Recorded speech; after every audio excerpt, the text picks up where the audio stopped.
kemampuan dikaitkan dengan kehidupan diri kamu, dengan kehidupan otak kamu, dengan kehidupan organ kamu, kemampuan analisa dalam bahasa yang lain, kemampuan tafakur, kemampuan menyelaraskan dengan alam, kemampuan untuk bertumbuh berkembang tidak dilakukan, maka sesungguhnya kamu pintar baca kayak apapun, kamu buta huruf.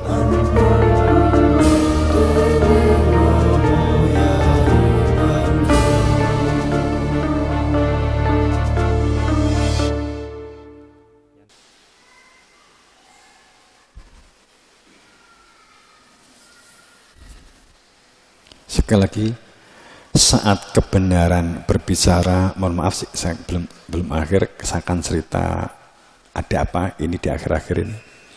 Saat kebenaran berbicara, para pembohong segera akan mengeluarkan topeng-topeng indahnya supaya orang-orang tidak berpaling dari keindahan kebohongan.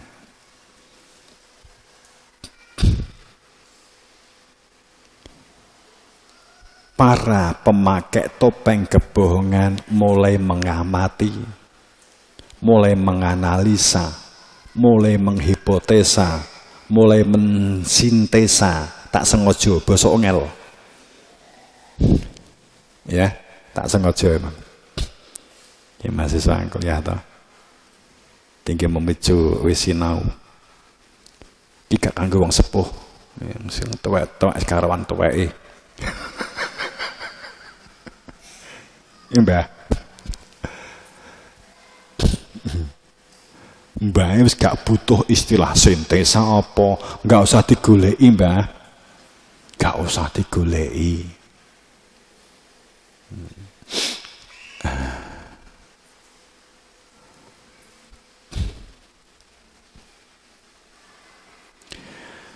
Ketika kebenaran terungkap, para pembohong tidak bisa lagi bersembunyi.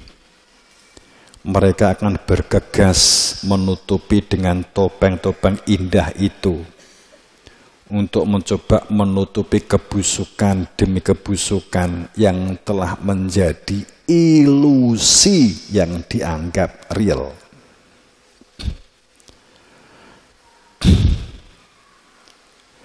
Sekali lagi, namun sehebat apapun keindahan itu dicoba ditutupi, maka di hadapan kebenaran tetap rapuh. Di hadapan cahaya kebenaran, cahaya kejujuran tetap rapuh. Tolong dicatat, sehebat apapun topeng-topeng kebohongan dipertahankan, maka akan hancur luluh lantak oleh cahaya kebenaran, hancur luluh lantak oleh cahaya kejujuran. Maka jika kamu mulai berlatih sadar terhadap perilaku jujur dan perilaku benar, otomatis benar itu jujur, maka kebohongan tidak akan dapat merasui pikiranmu dan perilakumu. Percaya, penekanan saya, berlakulah jujur, menjadi orang terbuka. Jangan gengsi, jangan malu hanya untuk berlaku jujur. Karena jujur bukan masalah hanya. Kamu ganti, hanya sebuah kebohongan. Hebat kayak apapun, pada saatnya kebenaran sudah berbicara, tidak akan dapat berdiri tegak, pasti runtuh. Tolong diingat-ingat, tolong kamu catat dalam benak kamu tentang makna kejujuran dan cahaya kejujuran. Kejujuran sebagai konsep, cahaya kejujuran adalah aksi dalam tindakan kamu dan pikiran. cara berpikir kamu. Akuilah segala sesuatunya. Bahkan dengan orang yang mungkin jauh di bawahmu sekalipun.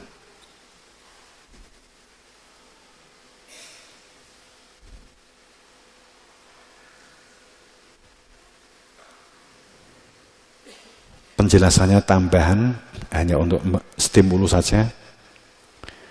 Kita hidup yang kita butuhkan bukan untuk menjadi manusia serba tahu. Saya ulang. Kamu hidup tidak dituntut menjadi manusia serba tahu. Orang yang tidak jujur, orang bohong, itu orang yang merasa serba tahu. Akulah ketidaktahuanmu. Yang dibutuhkan bukan menjadi manusia serba tahu dalam hidup ini, apalagi sok tahu. Namun bagaimana cara sistem kerja untuk mencari tahu? Saya ulang, yang dibutuhkan oleh hidup kita untuk tidak menjadi orang yang sok tahu dan menjadi orang serba tahu. Yang diperlukan adalah kamu menjadi orang yang tahu kerja, tahu kerjanya untuk mencari tahu. Bagaimana sistem itu bekerja?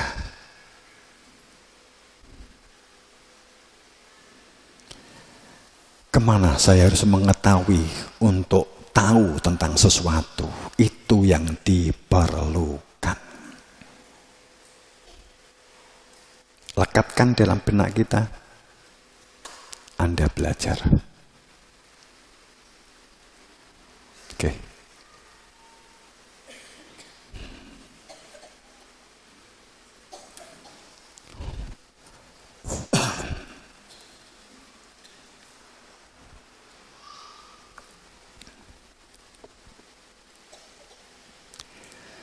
Semoga dalam ridha Allah, dalam maghfirahnya, dalam ampunannya. Oh ya, tadi saya mau matur, ada apa?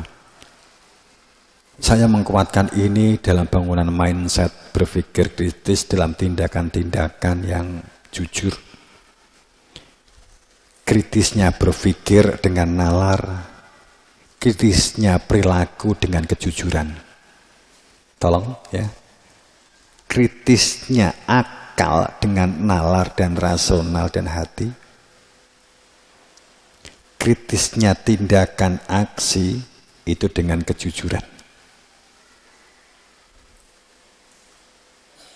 Ya. Ini kemudian kita ngomong tentang produktif, tentang mandi dan seterusnya secara detail sudah sering, walaupun mungkin detail secara sistematik, struktur kulturnya seperti apa kita juga, karena ini bukan diklat, bukan workshop semacam penataran, ini sehingga kita kan hanya globalnya. Akan tapi pada saat kita berbicara tentang itu saat ini,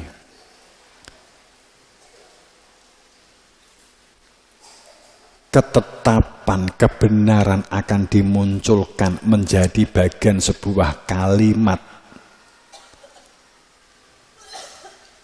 Tenggelame gabus putih, munculnya watu hitam. Ini adalah titik waktu dalam proses kehendak Tuhan, kehendak Allah, ditandai dengan akumulasi perilaku bias, distorsi. Muncullah perilaku kebohongan demi kebohongan yang telah merupakan kolektif secara makro. Ya gue bingung gue. Kolektif kebohongan itu telah mengglobal di kehidupan di dunia saat ini. Mengglobal. Ini sudah ada ketetapan kodrat Tuhan bahwa pemurnian, penyelarasan, karena makna kiamat itu adalah sesungguhnya tegaknya kebenaran. Kiamat itu maknanya bukan rusak. Koma yakumu kiamatan itu maknanya adalah tegaknya sesuatu yang menjadi tongkat kehidupan. Itu sehingga berdirilah bangunan itu dengan kokoh, dan yang meruntuhkan bangunan, menghancurkan bangunan, itu dihilangkan semua. Itulah makna kiamat. Bukan makna hancur-hancuran. Bukan.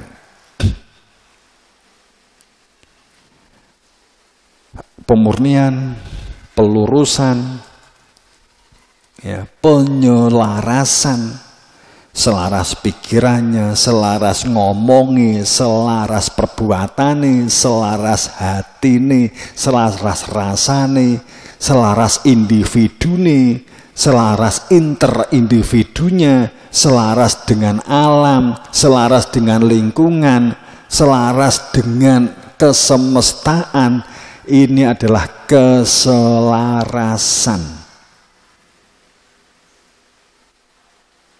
Akan tetapi penyelarasan sebagai wujud pemurnian ini wujudnya akan tampak proses penyaringan. Oke, saya buka saja khawatib yang saya terima. Ini akan dimulai apakah di bulan ini, tapi kurang lebih 41 hari dari sekarang akan banyak bencana-bencana hebat.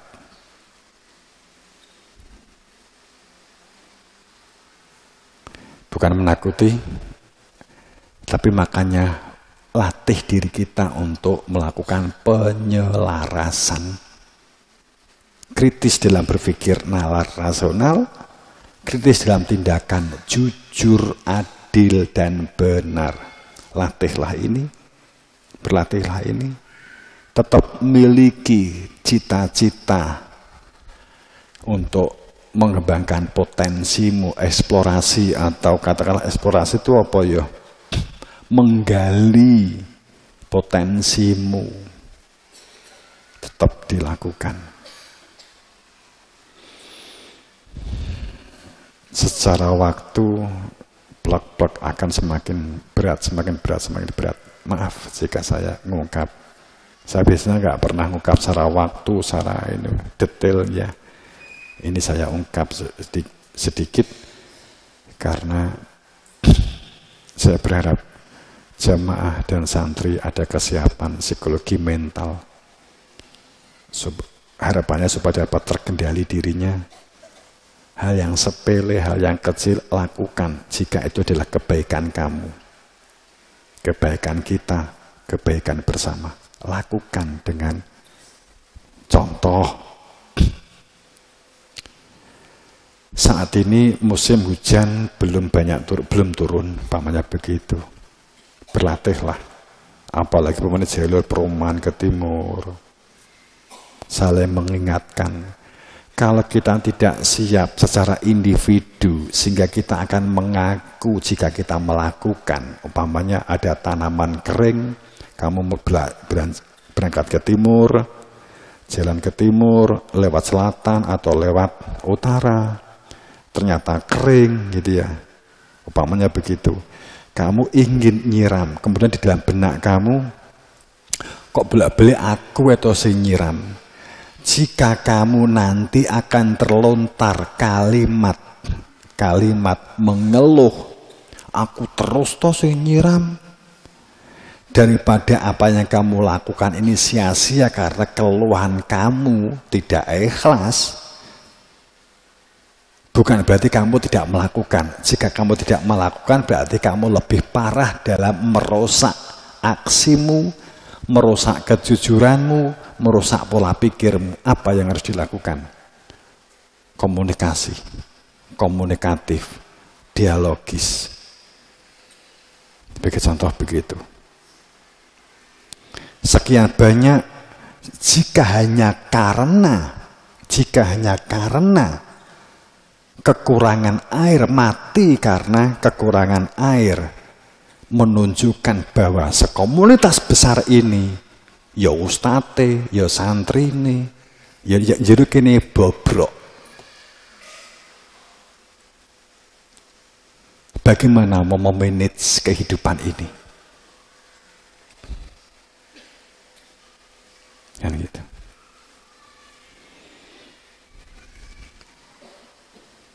Memang garapan terbesar kita, bangsa ini, yang kita berharap di komunitas kita itu tidak terpapar ini terlalu jauh, yakni buta huruf. Kita itu banyak pelaku buta huruf.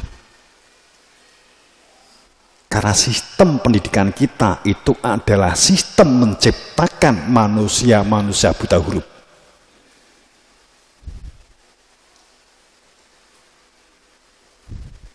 Saya yakin, urung paham apa saya tak karep nih. Apa buta huruf itu? Kamu bisa membaca, tapi jika ditanya, kamu adalah sistem bacaan itu yang kamu akan tuangkan. Kemampuan dikaitkan dengan kehidupan diri kamu, dengan kehidupan otak kamu, dengan kehidupan organ kamu, kemampuan analisa dalam bahasa yang lain, kemampuan tafakur, kemampuan menyelaraskan dengan alam, kemampuan untuk bertumbuh berkembang tidak dilakukan, maka sesungguhnya kamu pintar membaca kayak apapun, kamu buta huruf. Kamu baca buku, tapi kehidupan sosialmu buruk, maka kamu buta huruf dalam hal sosial. Sekarang, kita bisa mencermati diri kita. Kamu buta huruf atau telah pandai membaca? Karena kamu belajar membaca, itu supaya tidak buta huruf, benar? Apa bedanya kamu bisa membaca dan tidak bisa membaca? Jika berpikir kita, telinga kita, dan mata kita tetap tertutup. Apa bedanya? Paham maksud saya?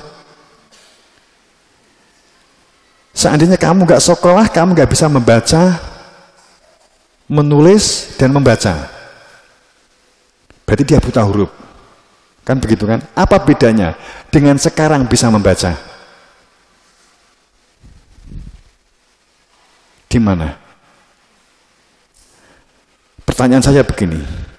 Adakah orang yang tidak bisa baca tulis, tapi dia mampu membaca situasi, mampu membaca keadaan, mampu membaca survival, mitigasi, kemampuan bertahan hidup, kemampuan kreatif untuk nilai tambah terhadap diri dan lingkungannya, terhadap media-media yang ada?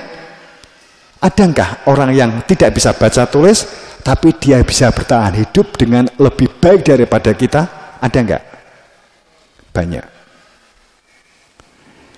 Betapa banyak orang yang bisa baca tulis, akan tetapi dia tidak bisa membaca situasi dan keadaan lingkungan.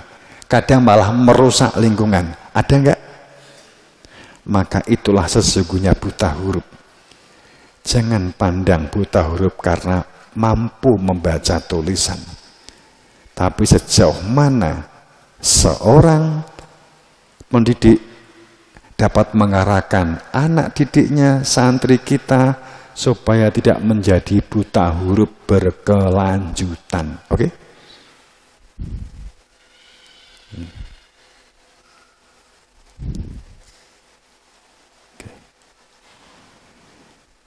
Orang tua yakin menyekolahkan tidak hanya sekedar supaya bisa baca tulis, tapi supaya nantinya dapat kehidupan yang lebih layak, bisa bekerja lah umpamanya begitu. Kan bukan masalah baca tulisnya kan, tapi masalah survive-nya, supaya dapat bekerja kan. Kalau bisa bekerja tanpa harus sekolah, ngapain harus sekolah? Kan begitu kalau dipotong kompas. Sepertinya. Benar? Oke. Oke.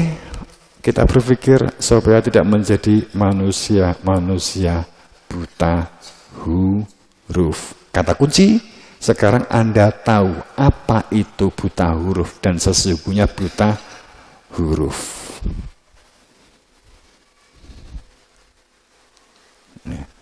Wong gak iso maca tulis itu minder. Ya kan? Seharusnya orang buta huruf kan minder kan? Dia supaya nggak minder kan gitu. Oke, sip. Kita ambil, gitu ya. Itu faktanya itu. Nah, dikembangke tapi nggak ngeloke. Wah, berarti banyak wong buta huruf. Iya. Ya kan? Faktanya akeh wong iso maca tulis apa sing buta huruf?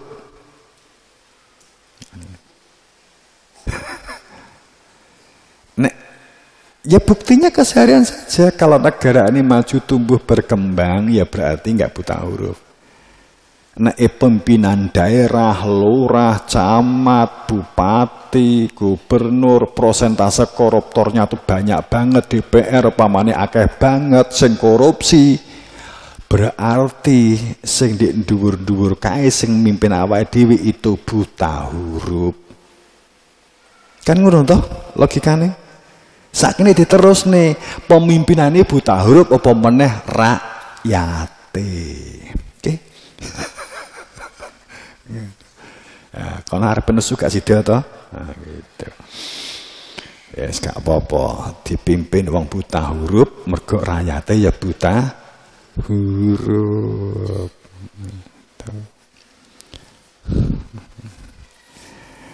Semoga dalam ridho Allah, dalam maghfirah, dalam ampunannya kita bangun menjadi manusia yang melek huruf, manusia yang waras dalam syafaat, ridho, fadil dan rahmatnya mendapatkan berberan kapangestu guru wasito. Dan assalamualaikum warahmatullahi wabarakatuh. Thank